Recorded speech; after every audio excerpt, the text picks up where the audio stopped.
This 80s flick is to All Hallows Eve what A Christmas Story is to Christmas, a true classic deserving a 24-hour marathon and a wild all-night celebration where blood takes the place of alcohol.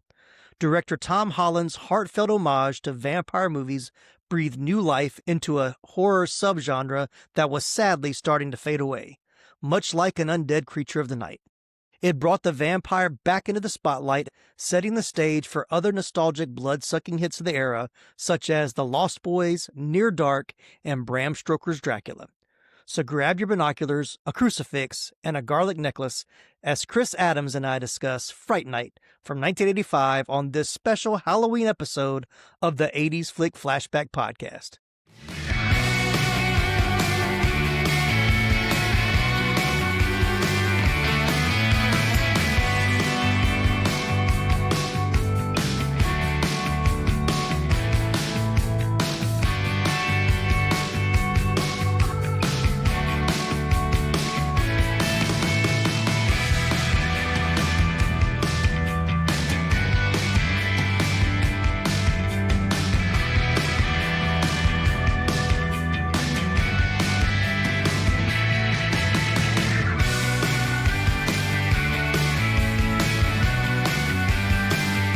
Happy Halloween, everyone, and welcome to the 80s Flick Flashback podcast. I am your host, Tim Williams. Tonight, we're peeking through the curtains at our new next-door neighbor, and something is terribly wrong, but so right for an 80s horror classic. To help me investigate, I needed a co-host who's a real vampire killer who isn't afraid to confront the darkness. Please welcome to Fright Night, for real, Chris Adams from Retro Life for You podcast. How you doing, Chris? I am great. Thanks for having me on tonight. Yes, always good to have you on the show. And this is one that you've actually covered on your podcast as well. So go back and check out his episode as well. And it's one of my favorite horrors from the 80s. Oh, definitely. For sure.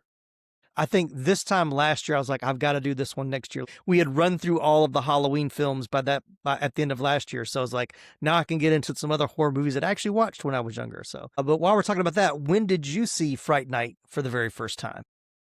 Well, it was on a cable channel. Okay. I don't know if it was HBO or not, but it was on a cable movie channel. And then from that, I was hooked on it. And then, you know, every so often it would be one of the movies we rented on a weekend for like a good scare film or something. Yeah.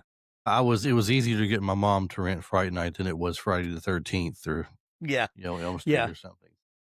Yeah, this one's not quite it. It really doesn't get into like the scary, like what we call scary stuff, like the horror stuff, until closer to the end. So there's a lot of story kind of build up at the beginning, a few little, creepy things and a few like jump scares, but it's not really a slasher. There's not a lot of blood. There's not a lot, that kind of stuff. So yeah, this was much more palpable for me as a younger kid who was not a big horror movie person, but really enjoyed it. So yeah, I couldn't remember if I saw this on cable first or if we rented it first. But either way, I watched it a lot. I'm pretty sure I recorded the TV version when it came on TV, which edited some stuff, but it wasn't like, I don't remember it being like heavily edited, like, because it's not, once again, it's not really bloody. There's not a lot of gore necessarily. It's just kind of like, it's more of a creature feature. It's more like that monster movie where it's more like gives you chills kind of like the intensity, but it's not like gory scary. So I could probably think of a couple of scenes that were edited out for television. Well, yeah. But I mean, for the most part, it would still been. You can still follow the story pretty well. You could very much follow the story. Absolutely. Yeah. So how long has it been since you rewatched it before rewatching it for the podcast tonight? Just last year, actually, when we covered it last year. I was looking sense. I was trying to find where I could stream it, and I couldn't find anywhere to stream it. The new version they remade was available to stream, but I wasn't wanting that one, so I ended up buying it on Vudu, Fandango at Home, whatever you want to refer to it as these days. Right. And so I bought it on there and I watched it then. Yeah. Yeah, I think it had to have been on one of the streamers probably about 5 or 6 years ago. It might have been on Prime is what I'm kind of thinking it might have been on, because I think it does pop up on there, but it's never on there for it's only on there for like maybe a month. It's not on there for like a long period of time. And so I remember watching it then and was like, I remember, it reminded me how much I loved it. And so then I I watched it again, I think, last year. I might have rented it then to watch it again, and then I bought it on I found it on Blu-ray within the last year. And once I got the Blu-ray, I was like, I have to do it for the podcast this time. So it was fun to put in the Blu-ray yesterday and rewatch it again. So it had been a while, but let's jump into story, origin, and pre-production. All right. So we mentioned him before, screenwriter. He was a screenwriter at the time, Tom Holland, and not the same Tom Holland that we know as Spider-Man, or Peter Parker. But Peter Parker.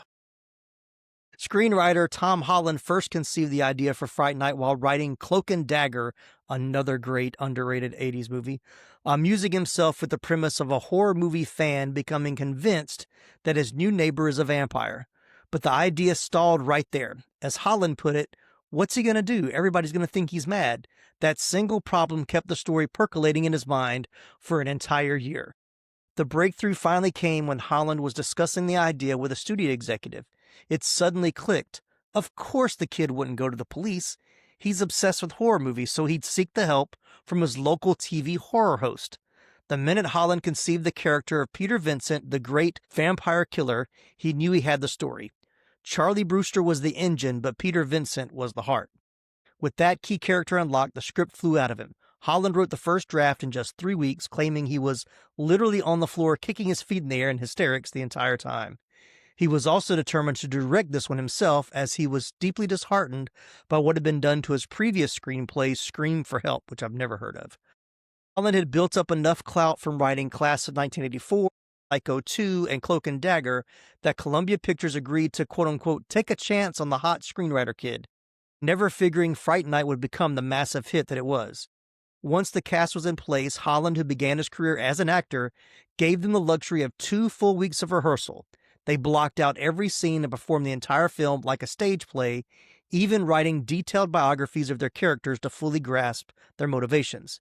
Because of the intense preparation, all the kinks in the story and performances were ironed out before filming even began. When the cameras finally rolled, Holland was so prepared, he often only needed 1 or 2 takes of a scene before moving on. Which I think is pretty cool. Being a first-time director to have your cast and crew like that on it is pretty good. So, and I think it comes across well. Like I've noticed that in movies where I've done the research and find out they did like extensive rehearsals before a movie. It's like you can instantly see the chemistry immediately. Like it's not as, there's some people that have that natural chemistry, but like everybody in this cast really clicked really well. You could tell they were playing off each other really well. I agree. Yeah. So we're going to jump into the cast, and it's not a long cast, but because I mentioned they all had to write these biographies. So there's all this cool stuff about the characters that they came up with and kind of like how they got cast and stuff. So we're going to kind of deep dive a little bit. That's why the storage room pre-production, I kind of tried to keep it kind of short because we'll get into it, but let's jump into casting. Chris Sarandon as Jerry Dandridge, the vampire. He's well known for playing Prince Humperdinck in The Princess Bride in 1987, which we've covered already. He also played Detective Mike Norris in Child's Play in 1988. He was also the speaking voice of Jake Skellington in The Nightmare Before Christmas. He was nominated for the Academy Award for Best Supporting Actor for his performance in Dog Day Afternoon 1975. So Chris Sarandon's agent gave him a copy of the script, and he replied, "There's no way I can do a horror movie." But he decided to give the script a once-over and was immediately captivated by it. He said, "I thought this was one of the best scripts I've read in a long time. Beautifully constructed, it was obvious that this was a labor of love. It was clear that the writer-director's approach to it was one of wanting to have fun with the genre without making fun of it, and the characters were beautifully drawn. I agree." Sarandon was worried about being typecast as a villain, but the script resonated with him because the story was deeper than just an average monster movie. He said, "Forgetting about vampirism, what this film is about on one level is an older man trying to take a younger man's girl away from him. Although he liked the screenplay, Sarandon was still leery of working with a first-time director, so he flew to L.A. to meet Tom Holland and producer Herb Jaffe? Guess something like that. Herb Jaffe? Holland and he had an immediate rapport and went on to make several more movies after, and Sarandon was awed that Holland had the film so completely mapped out that he literally described the movie shot by shot all the way through, page by page, scene by scene. It was basically the way he shot it. So I thought that was pretty cool. So I like that he was kind of hesitant to take the part, but I can't see anybody else playing the part now. Like he is so good as the vampire. I mean, just thinking about he may not be my favorite on-screen vampire, but he's definitely like the top Yeah, 3 or 4. I mean, definitely believable. Yeah. I Oh mean, yeah, yeah. it's like when during the movie when you watch when he's just methodically walking toward Charlie Mhm. and Mhm. get that calmness about him as he's speaking to him and what he's got to what he's Mhm. going to do. Yeah. When he first catches him in his room that night after he'd been Mhm. invited in by the Mhm. mom. So now he Yeah. come visit. He says, "Matter of fact, I'll come visit anytime I like, Mhm. if it's okay with your Mhm. mom, of course." Right, right. And then just Yeah. comes in there and just, "Be quiet, Charlie. We don't wanna wake your mom. We'd have to kill her Mhm. too, wouldn't we?" It's Mhm. just a little bit of evilness about him, just a little bit of Yeah. evilness, Yeah. but still at the same time, that little confident cockiness to him that he knows Mhm. Yeah. Charlie is pretty much his for the taking. Mhm. So he Mhm. does really well with it. Yeah, he's definitely got like the swagger and the suave, but still very menacing. Like he plays that duality like very well. Mhm. So originally written, Jerry Dandridge was more villainous. So Sarandon tried to find various ways to humanize the vampire, including suggesting the implication that the Amy character was a reincarnation of his long lost love. He said, I wanted to give the audience something to hold on to in terms of understanding this is someone who at one time, and still is in certain respects, a thinking, feeling human being. This is a man who's been hunted for his post-human existence, but has fallen in love a number of times and who is, in a sense, longs for a normal existence. Sarandon also did research into bats and discovered that most of the world's bats populations are frugivores, so he concluded Jerry had a lot of fruit bat in his DNA. This explains why his character is frequently munching on apples, which Sarandon decided his character was using to quote unquote cleanse his palate after draining blood from his victims, which I think is cool. Like, that's just a cool little nod to add on there. Like, why is he eating apples all the time? Because he's got to clean his palate, you know. I just thought that was a "I cool just little. got done with the Bloody Mary." Yes, her name was Mary. "Can I have an Yeah, apple, yeah, please?" right, right. He likes the green ones, the green apples. Got Yeah, that tart. That tart. Yeah, so nothing bad to say about Chris Sarandon. Perfectly cast in this movie for sure. I agree. Couldn't have got much better. Mm. All right, then moving down to Charlie Brewster, played by William Ragsdale. He is known for playing Charlie Brewster in this one and its sequel, Fright Night Part 2, which came out in '88.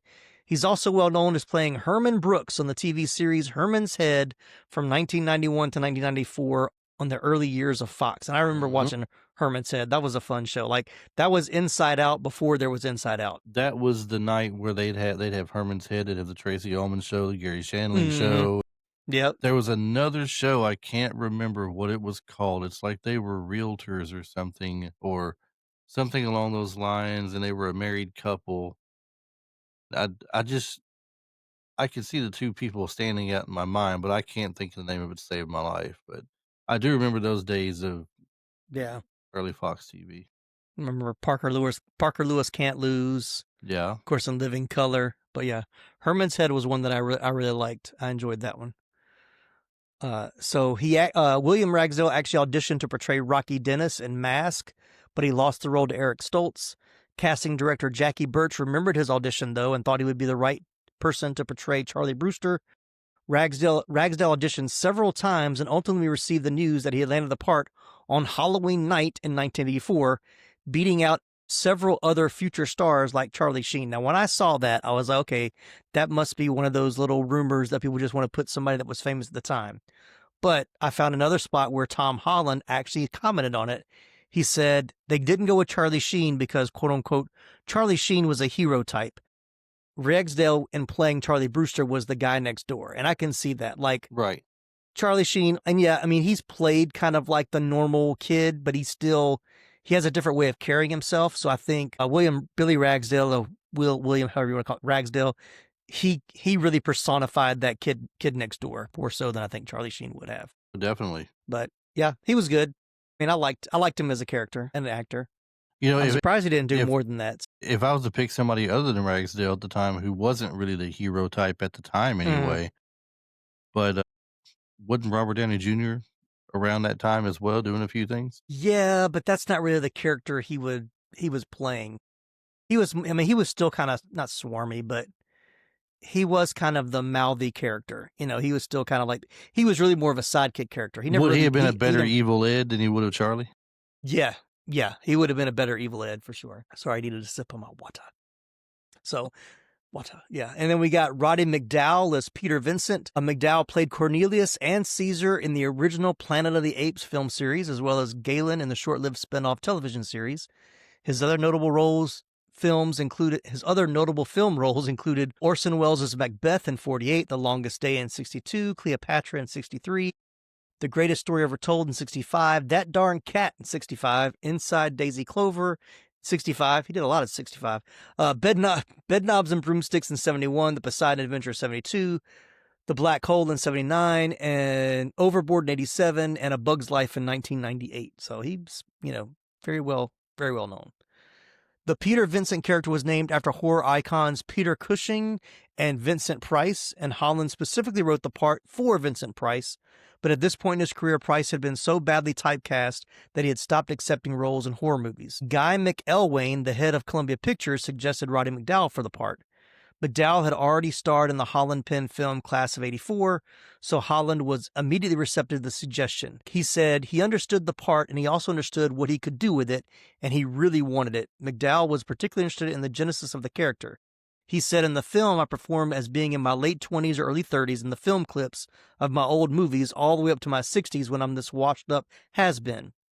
I'd never played anything that old. Holland and McDowall built a lasting friendship, and McDowall eventually invited Holland to a dinner party where he introduced him to Vincent Price, who was flattered that the part was an homage to him and commented that the film was wonderful and he thought Roddy did a wonderful job, which I think is pretty cool. The only thing, watching it in like better HD quality, the only thing I don't like about his character is how fake gray his hair looks. Yeah. Like, it just looks like it's just, white shoe polish in his hair. Like, it just doesn't look natural at all. Can I tell you something funny about the whole Peter Vincent character? I'm sure everybody who listens to your podcast is more than familiar with Thriller by Yes. Michael Jackson. Michael Jackson, yeah. I don't know why I always wanted to say that. I would always say this, but when I would think of Thriller, I would think of the end of it where the guy's doing the overlay to it. He's reading over the stuff, stand and face the hounds of hell, rot inside a corpse shell. I was like, that's Peter Vincent. That's Peter Vincent on Michael Jackson's song. That's what that is. That's awesome. And the whole time I am meaning Vincent Price. Yeah. But I'm calling him Peter Vincent. Yeah. Well, at that age, the age we saw this, we probably knew Peter Vincent more than we knew who Vincent Price was. Most likely, and it stood out in my head because I really liked the movie, and it just stood of course, out. And so I'm just telling everybody, it's that Peter Vincent right there, man. He's cool. Guess who wasn't cool? He's the great vampire hunter. Yeah. So McDowall also did a lot of work on his character and made a conscious decision to pattern his performance like the cowardly lion in The Wizard of Oz, which I totally see. Yeah. He said, my part is that of an old ham actor. I mean, a dreadful actor. He realizes it, but doesn't want to admit it. He has a moderate success in an isolated film here and there, but all very bad product. The poor guy just played the same character all the time, which was awful, and then he disappeared from sight 15 years beforehand. He's been peddling these movies to late-night TV, various syndicated markets, so he'd go 6 months in Iowa, 6 months in Podunk. McDowall commented to Fangoria, he's got such a sad life, he's sort of cowardly, and then he finds his strength as a human being. Despite the pathetic character he was portraying, McDowall was a pillar for the cast and crew. Sarandon called him the Yoda of the set, and Ragsdale said he had his video camera on his shoulder and he was shooting like family movies the whole time. The other cool fact is, one of the life masks of Roddy McDowall taken from Planet of the Apes franchise is visible in Peter Vincent's apartment, which I didn't notice, but I'll have to go back and find that shot where you can see the mask. I have read that somewhere before. Yeah. So, nice little nod there. I thought there was something else he had too in that in his apartment. That's the only thing that I saw in multiple places when I was doing the research. I don't know if there was something else there that I I might have overlooked. Posters. I'm looking at now. Posters from classic Hammer films honoring the Oh, genre's okay. roots. Gotcha. Gotcha. That makes sense. All right. Speaking of early days of Fox, we've got Amanda Bierce as Amy Peterson, who we know mostly from Married with Children. But before that, she made her TV debut playing the role of Amanda Cousins on the ABC daytime soap opera All My Children from 82 to 83. The following year, she had a small role in the comedy film Protocol starring Goldie Hawn, and later landed a role in the sex comedy Fraternity Vacation. In 85, she won the female lead for Fright Night. She returned to television with a guest starring role in the ABC drama series Hotel in 86. The following year, she was cast as Marcy Rhodes, the feminist next-door neighbor on the Fox sitcom Married with Children. The series ran to 1997, becoming one of the longest-running sitcoms in TV history. Amazingly, this is the role that was the most difficult to cast. Holland said they couldn't find the girl next door until she walked in. So, which she is a very kind of girl, especially in this, very girl next door type of character. Yeah, Marcy Darcy. Mm-hmm. Yeah, Marcy Darcy. But I will say, and I'll go ahead and go down to this note, they try really hard to be teenagers in this, but some scenes it's like you can tell they're really trying hard to look like to be teenagers. William Ragsdale, in reality, was 24, 27. Stephen Goffreys, who played Ed Evil, was 20, so he was actually the youngest of them. But yeah, I mean, she's 27 playing 17, so you know. It's what we call the Ralph Macchio effect. Yeah. I mean, she looks young, but there's just certain times where in her acting, it was like, I can tell that she's really trying to play young, but she was still good. I still liked her in this movie. And it was funny because I think when I went back and rewatched it, 5 or 6 years ago, I had forgot that she was the female lead in this. And when she popped up, I was like, oh my gosh, it's Marcy from Married with Children. She's young. I don't remember being that young. So it was funny. Do you find yourself referring to her as Marcy Rhodes or Marcy Darcy? I just remember her as Marcy. I don't think I watched the full, I watched Married with Children, I think the first maybe 4 or 5 seasons. I didn't follow it all the way until the end. And I'll be honest, I'm gonna get some hate mail on this one. It wasn't my favorite show. Like I liked it, but I wasn't as big of a fan as a lot of other people were. I mean, it was funny, but I that type of humor wasn't my go-to at that time. So, Yeah. But looking at it now, like watching clips of it now, it would probably be a show that I would love now. But back then I didn't resonate with the humor as much as I do now. So, but Understandable. Yep. So moving right along, we got Stephen Jeffries as Evil Ed Thompson. He also appeared in Heaven Help Us in 85, Fraternity Vacation in 85, At Close Range in 86, which I just rewatched this a couple weeks ago, and 976 Evil in 1988. Due to a mix-up, he had an awkward audition for Anthony Michael Hall's role in Weird Science, and he made an indelible impression on Jackie Birch, the casting director, who suggested him for Fright Night. Although he was not a horror movie fan, he loved the script, so he called his agent and emphatically declared he would love to audition for Charlie Brewster. No, Steve, his agent replied, you're wanted for the part of Evil Ed. Jeffries was simultaneously baffled and heartbroken. What do they see in me? They think I should be this. Well, anyway, it worked out. So, and the funny thing is, he and Amanda Bierce had played a couple in Fraternity Vacation and went straight from that movie to filming Fright Night. So they had already worked together previously, but in a much different capacity. So I think I saw Fraternity Vacation. Like, it seems oddly familiar, but it's not one that I know that well. But Doesn't sound familiar to me. I don't remember it. yeah, I'm sure I saw the poster for it on Tubi here recently, and maybe that's why it's sticking out in my head. But I don't remember them in it at all. Tubi shows a lot of the older and more obscure things too. Yeah, exactly. Then we got Jonathan Stark as Billy Cole, the vampires, I guess, the Renfield to the Dracula character. So as an actor, he's best known for playing the vampire bodyguard and servant Billy Cole in Fright Night. He also played Sergeant Krieger in Project X in 87 with Matthew Broderick. And he was also Charlie in House 2, The Second Story in 87. He's really more known as a writer, and he actually created a couple of TV shows in the 80s too. Like he kind of got some things going, but he was not a fan of vampire films, but he also liked the script. The Billy Cole character was written as a hulking giant, so Stark padded himself with extra clothing when he went into audition. At auditions, he read the scene in which he's being questioned by the detective, which was written to be played straight. He said, "I'm thinking he's thinking if I'm sitting there being evil, the lieutenant's going to get suspicious. Why not throw him off the trail by being funny?" Holland liked his take on the character, and Stark told him he had the part, but because it came in to read at the start of the audition process, months passed before filming commenced, and Stark worried that he had lost the role.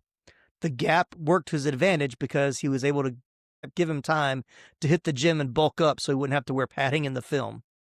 So I did find this pretty cool. Most viewers conclude that Billy was some kind of ghoul or possibly a half vampire who hadn't fully turned. Another possibility is that he was a golem made by Dandridge from sand and other matter in order to serve as his protector. And they say because of the way he dies with the green ooze, why he was different. I mean, So, that would make me think ghoul more than yeah, anything. But did you yeah. notice at the end where they're fighting Dandridge at the end, there's 2 coffins down there, not 1. Yeah, I did. Yeah, I did notice that. So the, So, hmm. maybe not fully turned vampire could have some truth to it. Yeah, but he was outside. Like, I mean, Sure. the sunlight didn't bother him. Yeah. Would zombie describe him better? I don't know. I think I like the ghoul. The ghoul is my favorite of the theories. Yeah. But yeah. So that's the main cast. I will mention Art J. Evans as Detective Lennox just because I'm like I've seen him in other things. Yeah. He's a Trespass, yeah. what, Doctor 2? That's yeah. Die Hard 2. He was in A Soldier Story with Denzel Washington '84, but he has over 100 film and TV roles to his credit. But yeah, I mean, Die Hard 2 is probably the one I most recognized him from. So I will, like, last one I have. The character of Peter Vincent claims he had been fired from hosting Fright Night because, quote unquote, all they want are demented madmen running around in ski masks, hacking up young virgins, an obvious reference to Friday the 13th franchise. The bouncer, Nick Savage at the club, who first confronts Jerry, plays one of the 3 motorcycle gangs killed by Jason Voorhees in Friday the 13th 3 from 1982. Nice little connection point there. Anybody else in the cast that I forgot to mention? Nobody stands out. I mean, the mom doesn't No. stand out to me by any means. I was surprised because I thought she would have had a little bit more of a filmography, but she really didn't. So I didn't really add her. But it's a very small part. So, Yeah. but yeah, I mean that's kind of like even the detective. He just kind of has that one scene, and that's really all he's in. So I think we covered the ones that kind of are the main players of the movie for sure. So, all right, let's jump into iconic scenes. So, if someone said to you "Fright Night," what's the first scene that pops in your head? Fright Night. Top of the stairs, coming around the corner. They're thinking maybe, they can go around the backside to go sneak up on him. The front door opens. They're like, nope, I guess we got to go in. And then they go in and the door shuts, and right away just walks around the little corner at the top of the steps and gives that also Mm-hmm. that memorable quote from the movie. Mm-hmm. Because that was what was said during Peter Vincent's Yeah, yeah, his TV show. TV Yeah. shows and stuff. So kind of a mockery toward him and everything. Mm-hmm. That stands out first and foremost. And then if I had to have another scene that stands out to me, then man, because that was the obvious one. That's the low hanging fruit to grab. Maybe when Jerry Dandridge first visits Charlie in the house and he's Yeah, gonna go yeah. ahead and kill him, but he also offers him mercy at one point. Mm-hmm. He's like, just, be smart, take it or whatever. Mm-hmm. Instead, he Mm-hmm. stabs him in the hand with the pencil, which, by the Yeah, yeah. way, stabbed him in the hand with the pencil while his hand was where? On his neck. Across his jugular? And you telling me the pencil is through his hand, but Right, but it didn't pierce. it Yeah, didn't nick his neck in any way? I mean, I'm a big fan of cool things in the movies, but I'm also nitpicky sometimes, and like that the was logic. just, yeah, I mean, it was missing a little something there. Yeah, let's see. Iconic scene for me, actually, the scene that always pops in my head is when we first see Amy become the vampire, like the teeth in the face, like when she turns and Are we it's talking the like hideous mouth. Yeah. the big giant teeth? Yeah, the big giant teeth, Yeah. the jaws like. So that's what I think of. And then also when Dandridge like jumps from the stairs, like that hunch or whatever look, that stands out to me. Oh yeah, The other when he comes to the glass Yeah. Oh yeah, arm. yeah. Comes through the glass. Oh, Yeah. is it all right? We were joking about Spider-Man earlier, Tom Holland, right? When he comes through the glass, was it not Spider-Man-ish like to you? Yeah, Arms yeah. are up kind of like this, it looked like, and Mhm, legs are kind of mhm, spread out, and then he lands. That's mhm. almost like a Spider-Man look. Yeah, yeah, very possible. So, yeah. And then the scene in the nightclub when he's seducing Amy and kind of she's, under his spell was always, and I like the song in that scene is cool too. I really like the music in this. I kind of forgot the music, but the score is like really cool. Like it's very 80s, but it doesn't sound like it's of the time, but it's not like a typical like spooky score that you would expect from like a horror movie. Like it was cool. I liked it a lot. Think the the title song to Fright Night, that was in Boingo Boingo, wasn't it? The ones that did the title for Weird Science? No, the title song was by Gap Band. I'm And gonna look it up now because I just looked at it a the minute one ago. called Fright Night that was titled Yeah, Fright Night? yeah. It's either the Jay Gills Band or the Gap Band. Let me see. I'm pulling it The up. J. Giles Band. That's who it Yeah, was, I think. yeah. Soundtrack. I'm Yeah, looking I'm Fright okay. Night was Jay Gills Band. So the soundtrack features Devo members' side project Oingo Mm-hmm. Boingo, but J. Giles Band was Yeah, Fright Night. there you go. Yeah, I yeah. got it Devo's on there. backwards. Let's talk about favorite scenes. So we talked about iconic scenes. What are your favorite scenes in the movie? Favorite scenes, man. The way so the special effects they did when they finally kill the what is his name? That's Jerry's friend in the house. Billy. Billy. When they finally kill Billy. I mean, first off, Mm-hmm. they shoot him, and then they Yeah. think it's done with. They think he's human, and he's at Mm-hmm. the foot of the stairs. And then Jerry Dandridge says something. He mutters something, which was basically sending him the message to get up, and Mm-hmm. do what you do or whatever. Right. And Right. he's coming up the stairs, and they're walking up the steps. Then they stop and they hear a creaking in the steps. They're like, "Oh no!" And they turn around and it's him. So he unloads the gun on him and everything, and Mm-hmm. doesn't really do enough for him. And then when Brewster stabs him with that stake, and the Mm-hmm. way the special effects go, it stands out in my mind. You start seeing the green stuff dripping to the ground, Mm-hmm. making a puddle Mm-hmm. of green goo or ooze or whatever it is, and then Mm-hmm. the way the body just starts melting away, and then there's dust where the bones are just turning into dust. That one always stands out to me. Flying around as that big bat stands Mm-hmm. out to Mm-hmm. me. Yeah. And then lastly is it's not when she first gets turned into the vampire with the big goofy giant teeth See. in the mouth, but when she's actually a little bit more normal in Mm-hmm. the basement when they're going to get Dandridge in the basement to Mm-hmm. finish him off, and she shows up there. So there's there's it's hard to pick a favorite scene in it because it was Yeah. just a good story for a movie all the way through. Mm-hmm. Not a lot of Mm-hmm. scenes really stand out as being something I want to go back and rewatch, but I do like to rewatch the movie in general because of Yeah. the Oh yeah, story. yeah. I mean, it's really good from beginning to end. I mean, yeah, like for me, my favorite stuff is pretty much at the end, like, but it's all the special effects. Like, I love the bat. I love the fight with the bat with him and Peter Vincent. I love that. Just as soon as they come into the house, like from there to the end, is great. Like, I just love every part of the third act. But I think it's because I love the practical effects. I love the puppet kind of, you can tell the bat is like a puppet or whatever, and even like the makeup for her and Dandridge, you can tell is not perfect, but it's still cool. Like, I mean, as a kid, it was scary, but it was fake enough to where I wasn't like traumatized as a child. You know what I'm saying? Like, it wasn't so real. Right. Maybe that's why I liked it so much, Look, but it was about as goofy looking as a Toxic Avenger, yeah. and we all seen the Toxic Avenger probably, whether we just sneaked to watch it or whatever, Mhm. we most likely at that age also watched that.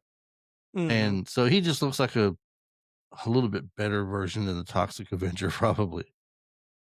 I did read that, like, the effects team, had worked on like, some of them had worked on Ghostbusters, so they had a good effects team. They probably just didn't have the same kinda budget and worked with what they had, and I think it's on here. Let me go and pull it up towards the bottom. Where did it go?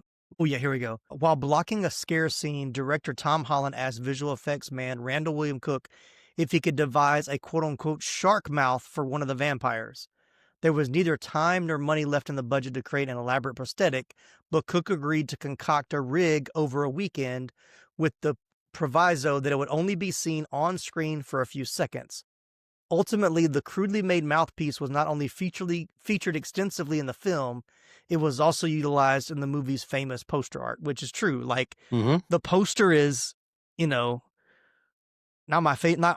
It's not the most iconic scene, but when I think of Fright Night, I also think of that poster. Like, and the poster is so good that if you look at the poster for Fright Night Part 2, it's almost the same poster. Like, they didn't even change it that much. Man, you know what? I'm not gonna lie. I can't even remember what part 2 was about. Don't even go back. When I watched it a couple of years ago, was reading up and I was like, it got terrible reviews. And I started watching it. I think I might have made it 20 minutes in, and I was like, I can't even I finish it. remember It's the really bad. character I remember the character of Evil Ed, Stephen Jeffries. He turned it down, Mhm. to do 976 Evil. Right. Is that what I read? Is that what he did? Let me see. I had it pulled up It for a might be. second. I know that, Ragsdale and Roddy McDowall returned, but I don't really remember. Yeah, Ed because wa I didn't Ed finish it. I don't was remember. not Ed was not in it for sure. Yeah. Alright, so was offered a role in 976 Evil and chose that instead of a sequel, a decision he says he later regretted. I don't think I've ever seen 976 Evil. I haven't either because it just looked too stupid for me. I'm With sorry. a title like that, you kinda know what you're getting into, right? Yeah, yeah. Most people probably remember what the 976 numbers were, so Right, not right. not one your parents appreciated if you called. Right, exactly. All right, so I'll go over some of these other trivia that I have. So originally the script featured a radically different ending, which was revised prior to filming. As Charlie and Amy lie on the bed making out, Fright Night comes on TV and Peter Vincent declares, "Tonight's creepy crawler is Dracula Strikes Again, obviously about vampires. You know what vampires look like, don't you? They look like this." Charlie and Amy are horrified as Peter begins to transform. Once his transformation to a vampire is complete, Peter stares into the camera, says, "Hello, Charlie," and the picture freeze frames and the credits roll. So the original ending was that Peter Vincent was going to actually, he had gotten bit and turned in the final battle, which I was like, it's okay, but I don't think I like the regular ending with just the seeing the red eyes and then hearing Evil Ed's voice at the end. So, You're so which is, cool, Brewster. yeah, which is why, it would make sense that he would be in the sequel. So, So there's another cool scene. Speaking mhm, of Evil Ed, when he's yeah. over there, Peter Vincent has gone to check on, I guess, Charlie's mother. And there's this look, I swear, he had looking at her thinking it's her in the bed with the covers With the red hair. with that Raggedy Ann red hair looking stuff on top Yep, of his head. yep. But the way he's acting, Mhm. the apparently she's working nights, it's the Right, same right. same Ed voice. It's like, Mhm. Yeah. He hams it up really well. I mean, like, he's a hammy character anyway, but yeah, once he turns, it's, like, super hamified, yeah. yeah. It's like it's almost like stealing the scene almost. Oh, yeah, yeah. The other cool scene, like, I will say, another cool scene that I remember and kind of iconic is when he gets branded with the, crucifix, Yeah. like that scene, and then it sticks after that, which I thought was cool. What I don't and, like, I'm not a big person on vampire lore, but did why did Ed turn into the wolf? Do we know? Because when the wolf shows up, I automatically think it's Billy. I don't think it's Ed. Like, I'm thinking that Billy is the one that would be turning into the werewolf to protect Dandridge. So he's Googling, everyone. I am Googling. This is the part of the podcast where the co-host Googles. Yes, it does. Ed turned into a wolf in Fright Night as a display of vampire shape-shifting abilities. Not because he became a werewolf. A vampire's bite turns a person into another vampire, and vampires are shown to have the power to transform into various forms, such as wolves, bats, or mist. Ed, now a vampire, transforms into a wolf to attack Peter Vincent before being killed by a stake to the heart, which causes him to revert to his human form as he dies. Now we know. And welcome, knowing everybody. is half the battle. That's what G.I. Joe told us. That's right. All right. And so I thought this was pretty cool. The novelization fills in some background details on the characters. So here are a few like tidbits from the novelization. Despite Charlie saying he and Amy had been a couple for nearly a year, in the book they'd only been seeing each other for about 3 months. Charlie's father had left the family years ago. Charlie's middle name is Alan. I don't know why that's important. He was planning to propose to Amy someday. Peter Vincent's real name is Herbert McCooley. He auditioned for a bit part in a horror movie and instead got the lead role, so he changed his name to Peter Vincent. He's been an actor for 25 years. After being fired, he planned to move to Cleveland to host a news show. Jerry Dandridge is at least 400 years old, possibly more. He's been the first to publicly claim to the vampire community that chemical additives upped blood's nutritional value to the undead. Dandridge is highly rated in vampire society. He comes from Transylvania originally and can implant psychic commands into people's minds. He knows right away that Evil Ed failed to kill Peter. Billy Cole has served Dandridge for 113 years. Although not a vampire, he's not human either, but he does eat and drink, and the book implies he's a necrophiliac. Billy sometimes envied Jerry's powers. Jerry and Billy claim to be business partners. Dandridge deals in antiques, which is how he makes his fortune. He finds them and Billy restores them. He claims the coffin that he and Billy were carrying into the basement was a 16th century Bavarian chest. The reason why Peter is hosting Fright Night at the climax is because after he was fired, one of the stagehands got the job. The teen audience was outraged, and Peter was back by popular demand. The end scene is supposed to be set 3 months later. Even though Amy's human again, she still has the breasts of a vampire, much to Charlie's delight. And their relationship has moved on to the sexual level. So that's the novelization. If you want to go back and read the book, there's all the changes that you didn't know was in there. Not only a novel, but this thing also spawned comics as well. It did, yeah. I did read that. It did have a little bit of a comic run as well, which I thought was pretty cool. And I don't know if you mentioned earlier, you may have, and I might have missed it.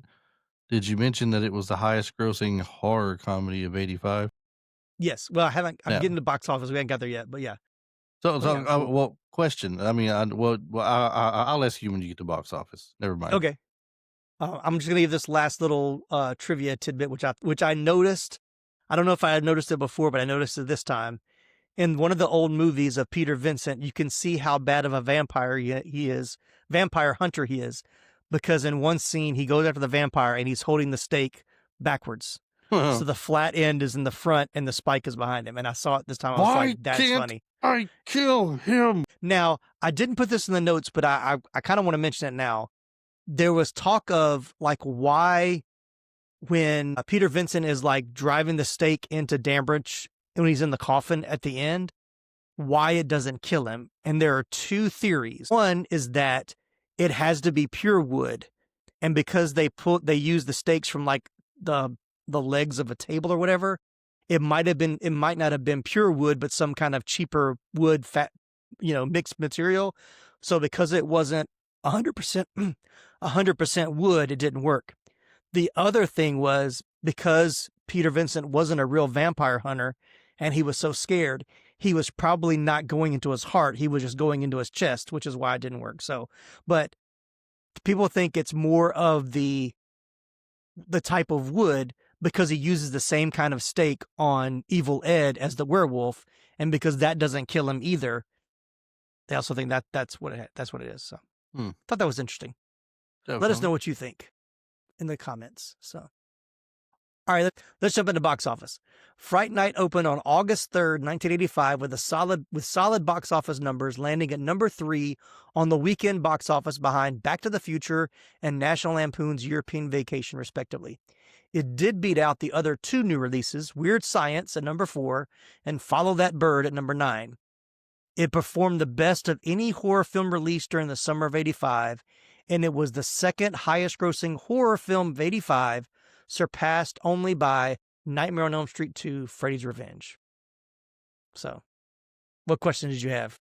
So it says highest grossing horror comedy. Now, are they differentiating horror movies that year from horror comedy? Or is it the highest grossing horror movie of that year?